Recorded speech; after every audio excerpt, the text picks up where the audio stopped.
The mice saved the day. One day, Gus, Jacques, and the other mice who lived in Lady Tremaine's chateau gathered around their friend Cinderella as she pulled her mother's old dress out of a trunk. "Isn't it lovely?" Cinderella said. "Well, maybe it is a little old-fashioned," she added, "but I can fix that." Earlier that day, the mice had watched as an invitation to the royal ball arrived. Since Cinderella's father had died, her stepmother, Lady Tremaine, forced her to do all the housework. But her stepmother had promised that Cinderella could go to the ball if she finished her chores and found something presentable to wear. Her mother's old dress needed a few alterations, which wouldn't be difficult if Cinderella could find the time to do them. "Cinderella?" her stepmother and stepsisters called. They were getting ready for the ball and wouldn't give Cinderella a moment's peace. Plus, she still had to do all of her chores. "I guess my dress will just have to wait," she said sadly. After she left the attic, Jacques said, "Know what? Cinderella not go to the ball." The other mice looked at him, startled. Cinderella's bird friends, who were perched on the attic windowsill, twittered anxiously. "Work, work, work," he explained with disgust. "She'll never get her dress done." Cinderella's animal friends decided to surprise her by fixing the dress. After all, she had been caring for them for years. Just that day she had rescued poor Gus from a mousetrap. Then she had given him a new shirt and fed him. Every day she made sure her mouse and bird friends got enough to eat. The mice and birds worked together to make Cinderella's dress the most beautiful at the ball. First they measured the gown skirt. Jacques and Gus used scissors to cut a long swatch of pink fabric. Flying through the air, the birds dropped the fabric across the back of the dress. More birds hoisted the mice into the air so they could sew the fabric in place. Then the mice hefted sewing needles over their shoulders and stitched on pretty ruffles. The birds draped on shiny ribbons, and as a finishing touch, Gus and Jacques found a sash and a string of beads that the stepsisters had thrown away. The birds and the mice completed the dress just as the carriages arrived to take Lady Tremaine and her 2 daughters to the ball. Sure she would not be able to attend, Cinderella sadly climbed the stairs to her attic room.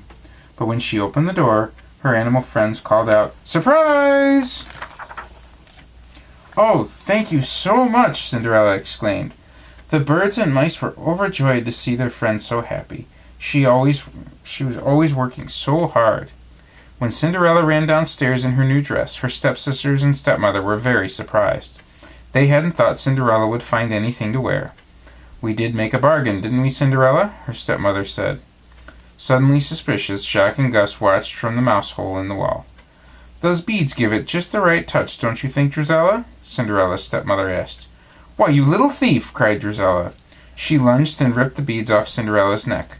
"Look, that's my sash!" Anastasia piped up. The girls tore Cinderella's lovely dress to shreds, and then flounced out the door to their carriages. Cinderella, her hopes dashed, ran to the garden crying. Cinderella's animal friends gathered around her as she wept on the stone bench. They wished they could comfort her. Suddenly Cinderella heard an unfamiliar voice say, "There, there, try your tears." It was Cinderella's fairy godmother. Waving her magic wand, the fairy godmother turned a pumpkin into a magnificent coach. Cinderella stared in amazement as the fairy godmother continued to work her magic. "Bibbidi, bobbidi, boo!" she cried. Soon 4 of the mice, including Gus and Jacques, had turned into white horses. Bruno the dog became the footman, and the stable horse became the coachman. Then the fairy godmother looked at Cinderella's torn dress. "Good heavens, child!" she exclaimed. "You can't go to the ball in that."